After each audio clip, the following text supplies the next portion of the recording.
There's a road that disappears into snow and sky, where the world grows quiet enough to hear your own regrets breathing. That's where Evelyn Hart was headed. She didn't tell anyone she was leaving. No note on the counter. No forwarding address. Just packed her cameras, 2 lenses, and a photograph she still couldn't throw away, a picture of a man smiling in sunlight that no longer belonged to her. The highway wound north until it felt like she was driving off the edge of the map. Gas stations grew scarce, and the sky turned a blue too deep to name. She told herself she was chasing a story, a series on wilderness and isolation for a magazine that still owed her money. But the truth was quieter, heavier. She wasn't running to something. She was running from herself. Her mind kept replaying the final night in Seattle. The fight. The way he'd said, "You see the world through glass, Evelyn, but you never see me." And she'd answered with silence, the kind of silence that ends things. Now, the silence was all she had. No phone signal. No familiar voices. Only wind. By the 5th day, she was somewhere deep in Alaska. The kind of place where maps forget to name rivers. Her truck rattled like it was tired of moving. She stopped near a frozen lake. Camera, in, and breath, painting ghosts into the air. For a moment, the world stood still. Snow falling like ash. A moose moving through the tree line. The shutter clicked once, twice, and then the wind shifted. A low growl of storm rolled over the mountains. White swallowed everything. Visibility gone. The sky fell apart. Evelyn fought the steering wheel. Tires spinning, heart pounding. She tried to turn back toward the highway, but the road had vanished. The truck shuddered, coughed, and died. Darkness came early that day. The heater went out. Her hands trembled, not just from cold, but from the sudden, creeping truth that no one knew where she was. She wrapped herself in her jacket, whispered to the storm, "Not like this, not tonight." Then, through the blizzard, a light, a flicker, moving closer, a figure with a lantern, face hidden behind snow and hood. A voice cut through the wind, rough and low. "Ma'am, if you want to stay alive, come with me." And in that frozen, fading world, she took the stranger's hand. That was the night Evelyn Hart stopped running and started surviving. The cabin smelled like cedar smoke and solitude. Outside, the storm clawed at the windows. Inside, the stove burned like a small miracle. Jonas Pike, that was his name. He moved with the quiet rhythm of someone who'd made peace with isolation. His hair was the color of the wood he chopped. His voice carried the patience of someone who had nothing left to prove. He handed her coffee in a cracked mug. "Drink," he said, "before it freezes." The steam rose between them like a fragile truce. Evelyn watched him move, every gesture deliberate, every silence earned. He lived alone, that much was clear. A single chair by the fire, a worn photograph on the wall, a woman in snowshoes, smiling under the northern lights. Evelyn didn't ask at first, but she saw the grief hanging in the corners of the room, like cobwebs no one dared touch. When she finally spoke, her voice cracked with hesitation. Was she your wife? Jonas didn't look up. She was 5 winters ago. Avalanche took her near Hatchapass. The words fell heavy, and the silence that followed wasn't awkward. It was reverent. Evelyn stared at the fire. There was a ring of gold in the embers, the same color as the band she used to wear. Grief, she realized, was a language everyone understood. Some just spoke it less often. Days turned to a rhythm. She helped chop wood, fed the dogs, took photographs of ice blooming on the window pane. The storm refused to leave, and maybe neither of them wanted it to. At night, they talked about the sky, the kind of loneliness that makes you see yourself clearer. Jonas told her stories of winters that nearly broke him, and how the quiet can either heal you or hollow you out. She told him about the city, the noise, the flashing lights, and how it's possible to feel invisible in a crowd. Sometimes they laughed. Sometimes they didn't need to. The space between their words started to feel like safety. When the storm finally began to fade, he stood by the door, watching snowflakes drift like falling feathers. "You'll be able to leave tomorrow," he said. Evelyn looked at her packed camera bag, then at him, and for the first time in years, she didn't know what she wanted.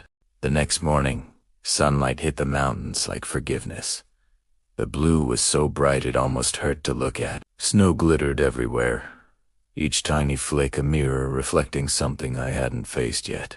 Jonas hitched up his snowmobile, the engine a low grumble in the vast silence. I loaded my gear without a word. The air between us felt fragile, thin, stretched taut with everything we weren't saying. Halfway down the ridge, the wind picked up, whipping snow into dancing devils.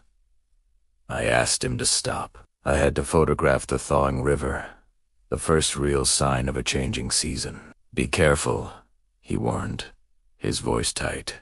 But curiosity has always been my compass and, sometimes, my curse. I stepped closer to the edge. A little too close. The ice beneath the snow creaked, then groaned with a sound that went straight to my bones. Then it just gave way. The world disappeared in one sharp, cold gasp. The water was like 1,000 knives, stealing my breath, my thoughts, my very will to fight. The camera strap tangled around my wrist, pulling me down, anchoring me to the freezing darkness. I was sinking. Then, suddenly, hands. Strong, desperate hands, grabbing my jacket. Jonas shouting my name, his voice distorted by the water and my own panic. I felt a rope tightening around me, the desperate, raw drag of survival. When my head broke the surface, the world sounded completely different, as if the ice had swallowed all the noise I used to trust, leaving only a muffled, terrifying quiet. Back in the cabin, I shook uncontrollably under a mountain of blankets. My teeth chattered a frantic rhythm against the silence, my heart sprinting a marathon in my chest. Jonas knelt beside me, his hands rough from a life of hard work, but surprisingly gentle as he relit the stove. The flames flickered to life, casting dancing shadows on the log walls. He looked at me, his eyes dark with a fear I recognized. "I've lost enough to this land," he whispered, his voice raspy. "You're not gonna be another ghost in the snow." I wanted to thank him. I wanted to say something, anything, to acknowledge the magnitude of what he'd just done. But what came out was something else entirely, a question that had been lurking in the back of my mind. "Why did you stay here, Jonas?" After everything, he didn't answer right away. He just stared into the fire, watching the embers glow and fade.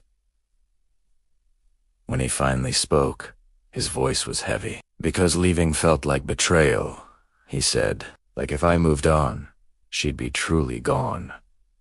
And in that moment, I understood completely. I had been carrying the same kind of ghost, just with a different face, a different name. I was running from a memory, while he was staying to honor one. We were two sides of the same coin, meant it to be lost. That night, neither of us slept. We sat by the fire until the first pale light of dawn crept over the mountains. He showed me how to mend a torn glove with steady, patient hands. I showed him how to see the world as a quiet beauty, through a camera lens again, how to frame the light and the shadow. And then he smiled. It wasn't a big smile, just a small, hesitant lifting at the corners of his mouth, but it was real.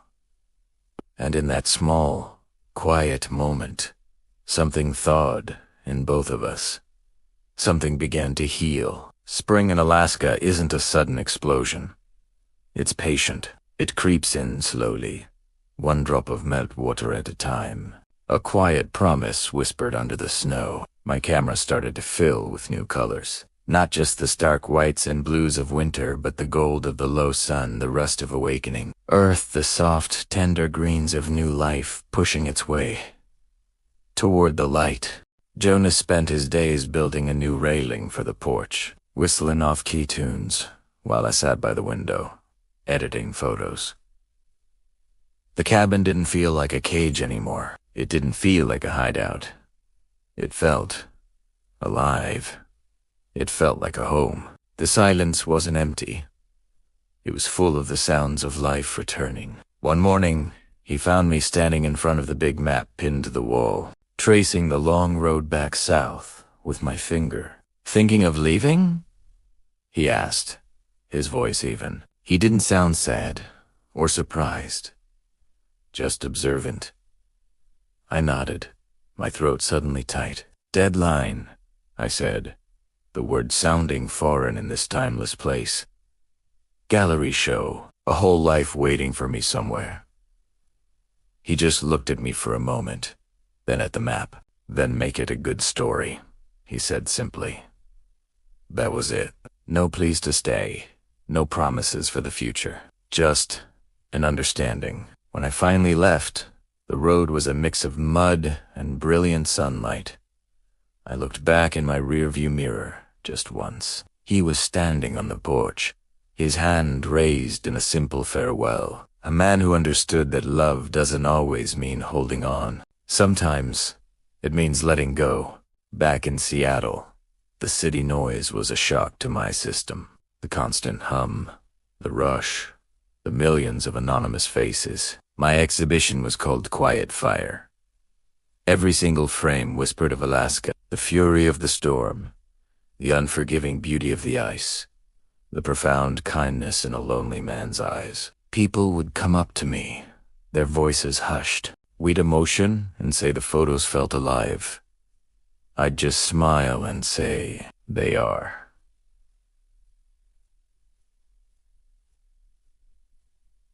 The show was a success, but I felt a strange sense of distance from it all, as if I were watching someone else's life unfold. Months drifted by in a blur of city life. Then one morning, a letter arrived. There was no return address, just a small, hand-drawn sketch of a mountain. In the corner of the envelope, my heart did a little flip. Inside, there was a single sheet of paper with a note written in familiar, strong pencil handwriting. "The lights are back early this year," it said. "Come see them if you still chase light."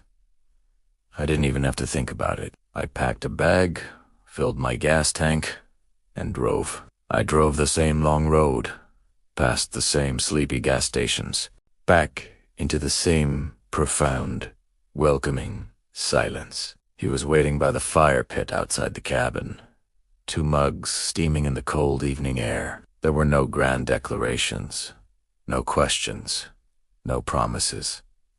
We didn't need them. It was just the warmth of something real, something understood without words. We stood outside together as the sky opened up above us. Ribbons of impossible green and ethereal violet rippled across the heavens. The aurora danced as if the world itself were forgiving everything, celebrating everything. I leaned my head on his shoulder, and he wrapped an arm around me, pulling me close. And for the first time in what felt like forever, I didn't feel lost. I wasn't running from anything, or chasing anything. Primera, ua, is, jas, erre. Because I finally realized, isn't the dramatic storm you have to survive?